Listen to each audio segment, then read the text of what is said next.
On 28 February 2025, at the Global Security Summit in Geneva, Switzerland, Ukrainian President Volodymyr Zelensky and US President Donald Trump engaged in a heated argument during a closed-door diplomatic session.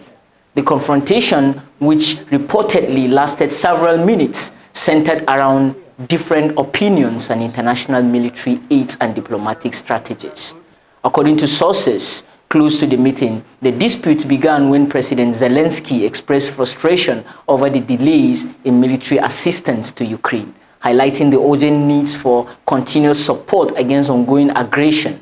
Trump, known for his often blunt rhetoric, countered by questioning the effectiveness of current aid policies and suggesting that diplomatic negotiations should take precedence over military solutions. Eyewitnesses described the exchange as tense, with both leaders raising their voice at various points. It was clear that neither side was willing to back down. One diplomat present at the meeting said President Zelensky was passionate about defending his country, while Trump stood firm on his stand for prioritizing diplomacy.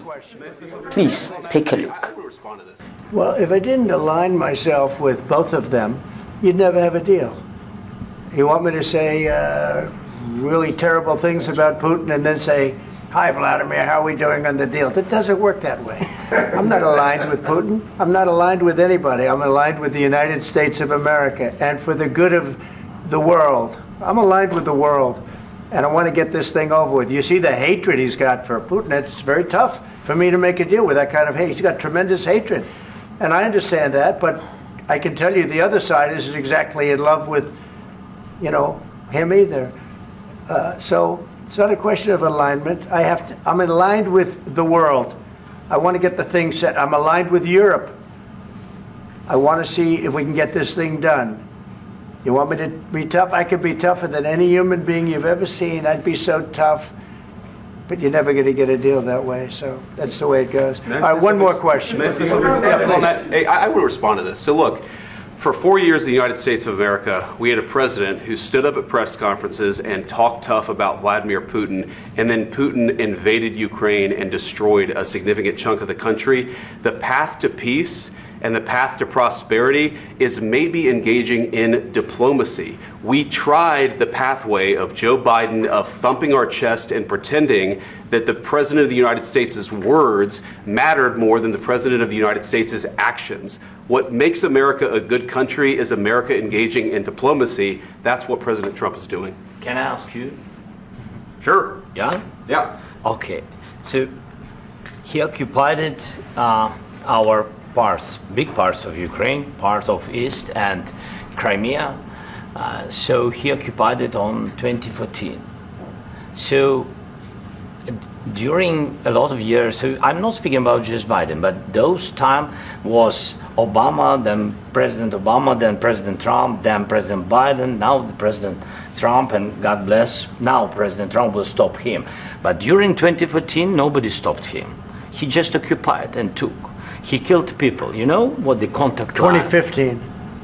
2014 2014. and 2014. 2014. Yeah. So I was not here. Yeah, but that's exactly right. Yes, but during 2014 till 2022, the situation the same. The people have been dying on the contact line. Nobody stopped him. You know that we had conversations with him, a lot of conversation, my bilateral conversation, and we signed with him, me, like a new president.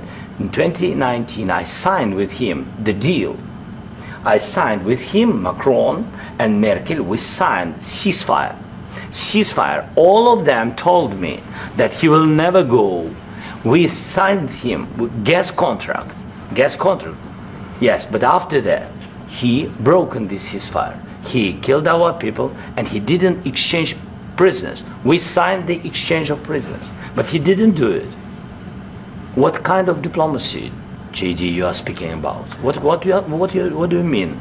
I'm talking about the kind of diplomacy that's going to end the destruction of your country. Yes, but if you Mr. President, with respect, I think it's disrespectful for you to come into the Oval Office and try to litigate this in front of the American media. Right now, you guys are going around and forcing conscripts to the front lines because you have manpower problems. You should be thanking the president for trying to bring an end to this conflict. Have you ever been to Ukraine that you say what problems we have?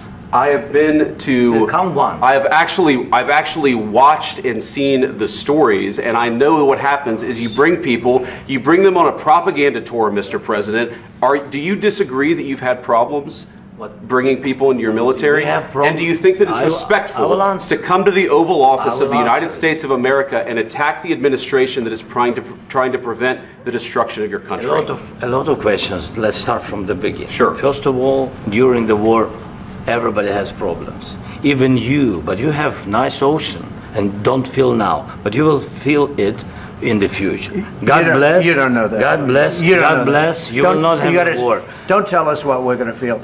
We're trying to solve a problem. Don't tell us what we're going to feel. I'm not telling you. Because you're in no position to dictate that. That's Remember exactly what this. You're in no position to dictate what we're going to feel.